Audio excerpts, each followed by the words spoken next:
I can't even express how annoyed I am right now. I sat down to record the Bumper Podcast, which you're listening to because you're amazing and I super appreciate it. And I started fiddling. We started fiddling with the software, started fiddling with the knobs, which were working before. So why fiddle? There's no reason to fiddle. And then everything broke, and I didn't know how to get back. There were restarts of the computer, restarts of the software. There were some searches. There were some internet searches, and finally, I mean, it's not the same as it was before, but at least I can see that it's recording something, which, to me is as much of a win as I expect at this point. Here's the thing. When I was recording, I was like, it sounds like there's a little bit of an echo. Huh. Oh, I wonder how to fix that. Huh? What do you do? And then I was like, maybe this will get rid of it. Oh wait, what? Oh, what just happened? Oh no.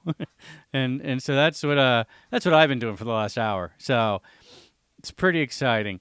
I know you're all sitting on the edge of your seats saying, well, where's producer? Doesn't he normally handle this stuff? Doesn't he normally take care of the software and the bells and the whistles and whatnot? Yes, but everyone is out right now. I don't know where. They don't tell me where they go. They just kind of Pig took the car keys, and they didn't even really say goodbye. The way they say goodbye is kind of sweet though. They you can just hear the door shut behind them, and then you're like, oh, okay, bye. See you later. Okay, bye. I'm just gonna stay here and fiddle.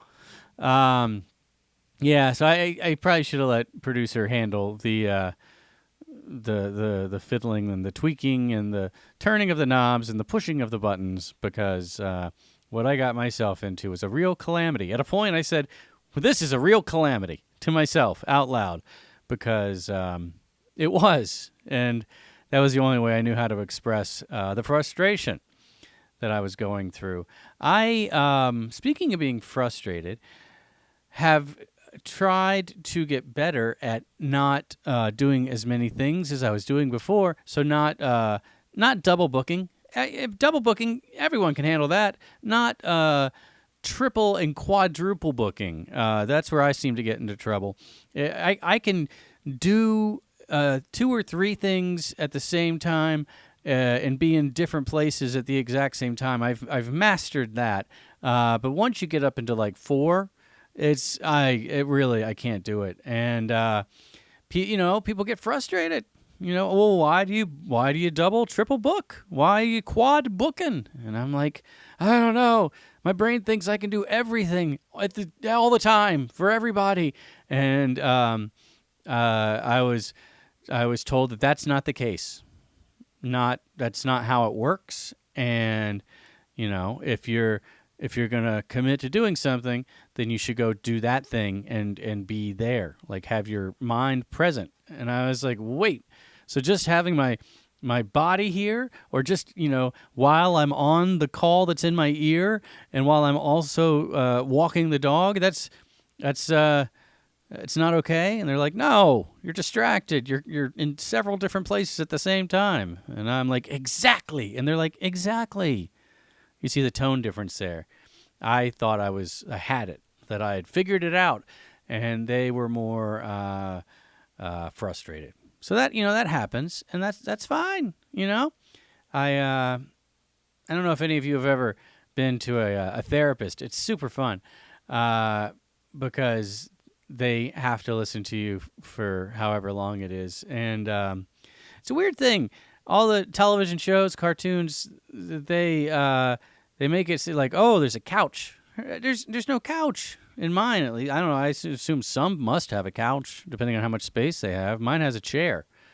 There's like 2 different kinds of chairs. And, sometimes, when I'm going in and I'm chatting, they're like, well, how are you feeling? And I'm like, I'd feel a lot better if there was a couch in here.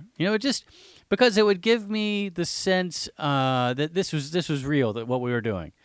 I was like, Doc, if you can't even commit to, the proper piece of furniture, then what are we even doing here, right? Are we wasting our time? I hope not.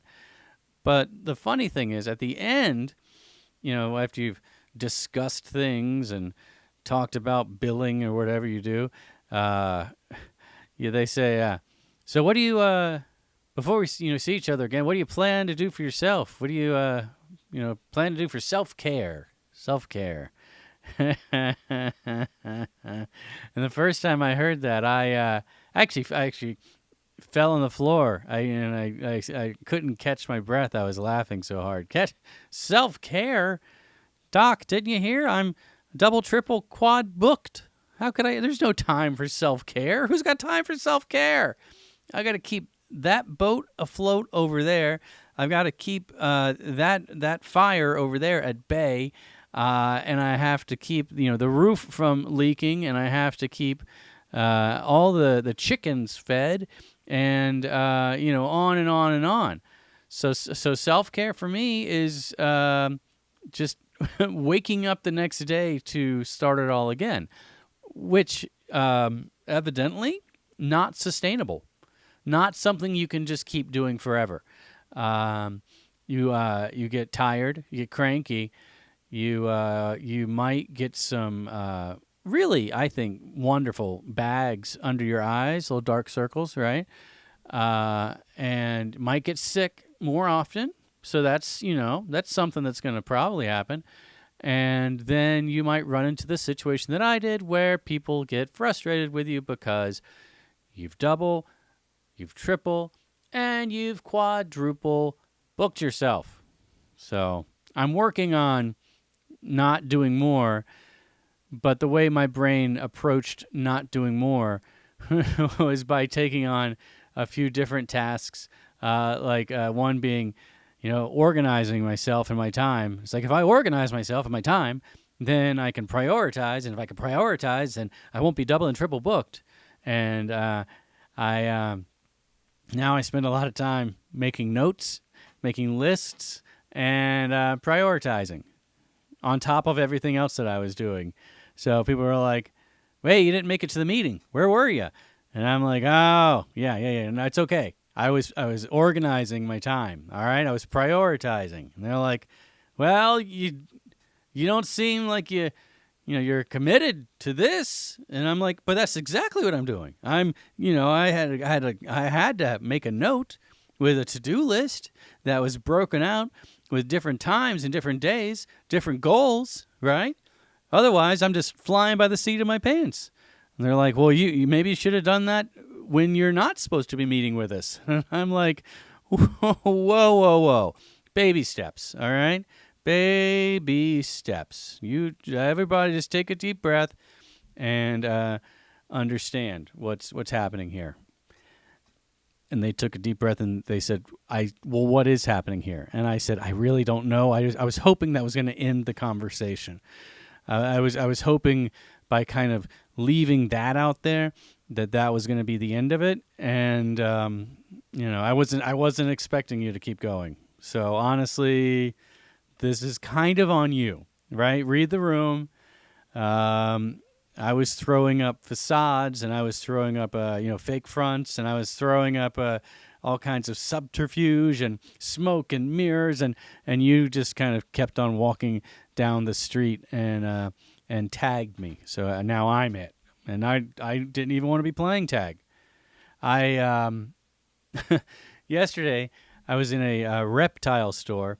I know hold on. I hope you didn't get whiplash from that. But I was in a reptile store with my kids because someone gave us 2, what are they called? Hatchling red-eared slider turtles. And I don't know how big they are. Like, I'm trying to show you, but I know this is audio, but they're about that big. No, trying to give a good a racquetball. They're about the size of a racquetball around. Not tall, because that would be weird to have a circular turtle, but they're, round and flat like turtles are supposed to be.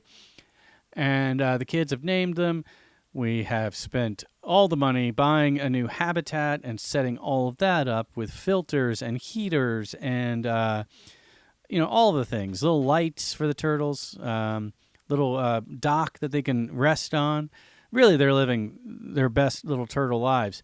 But one of them has been a little bit lethargic, which is a funny way to describe a turtle, but it's true. He's kind of just like he's there, he's hanging out, but he's not moving around as much. And you're probably like, yeah, that sounds like what a turtle's supposed to do.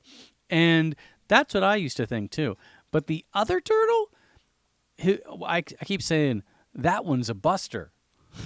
Like that, I think I've said that almost every day since we've had the turtles. Oh, that one there, that's a buster. And what I mean by that is he kind of just like he seems like he's gotten a little bit bigger, and he will see you coming, and he'll jump into the water and swim around. And I used to think he was terrified, but I don't feel like he is. I feel like he's kind of playing with. I don't know. I mean, he's looking out of the tank, sees you coming, jumps, and then I think what it is he expects when I come for there to be food. And so maybe he's like, all right, I got to get into my eating position. I got to get into my eating, spot. And it's so fun because the food, they're these little tiny pebbles and they float, and not pebbles, not rocks, but because that's not something anyone could eat. But little pellets of turtle food that float. And so he's swimming underneath it. You can see his little head. He's looking around, and then he zooms up, and he does this like his little head pops out further, and his mouth just grabs onto it, and it's kind of amazing to watch. It's much more fun than what I'm describing. It's a shockingly good time. Like I've found myself on multiple occasions just sitting and watching the turtles. Like, oh, look at that. Look what he's doing. Look at that one. He's over there. But then one of the turtles was being lethargic, and I was just like, oh, no. I don't want my turtles to get hurt. The children have become attached. So we went to a reptile shop, and we're looking around. And this tiny kid comes up to my kids, and she's probably like 3, I'll say. And she goes, hey, you want to play tag? And my kid's like, no. And I was like, good on you, all right? That's a good decision, child o' mine.